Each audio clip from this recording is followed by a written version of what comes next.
November 9th, 2022, Kherson City, southern Ukraine. A small convoy of unmarked vehicles rolls past the regional administration building. Ukrainian soldiers step out and raise a flag over the roof. For the first time in 8 months, the city belongs to Ukraine again. To understand how it got there, the story starts months earlier. In early March, Russian forces crossed the Dnipro River and seized Kherson within days. It became the first major city to fall in the war. Moscow installed a new administration. Russian rubles replaced the hryvnia. Billboards went up promising Kherson was Russia forever. Underneath the surface, resistance never stopped. Civilians hung blue and yellow ribbons on lampposts at night. Partisans passed coordinates of Russian positions to Ukrainian intelligence. By summer, Ukraine's military command began planning something larger than sabotage. In late July, Ukrainian forces received a new weapon, American HIMARS rocket launchers with long range and precision.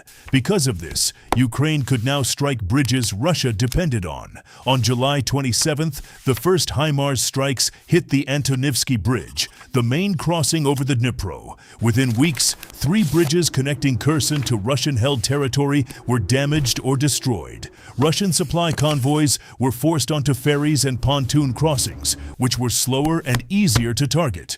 Meanwhile, Ukraine announced a counteroffensive publicly, drawing Russian reinforcements south. Then, in a move few expected, Ukraine's real push came in the northeast, near Kharkiv, in September. Russian lines collapsed there in days. This forced Moscow to choose which front to protect. Kherson, cut off and exposed, could not be reinforced quickly. By October, Russian-appointed officials in Kherson began quietly evacuating their families. Civilians noticed trucks loaded with looted museum artifacts and equipment heading east. On October 18th, Russia's own commander in the region, General Sergei Surovikin, admitted publicly that the situation was difficult. 9 days later, Russian authorities began ordering civilians to evacuate the west bank of the Dnipro. What nobody knew was whether this was a retreat or a trap. Ukrainian commanders moved carefully, wary of ambush, clearing villages one by one along the river's edge. Then, on November 9th, Russia's defense ministry announced its own forces were withdrawing from Kherson city entirely.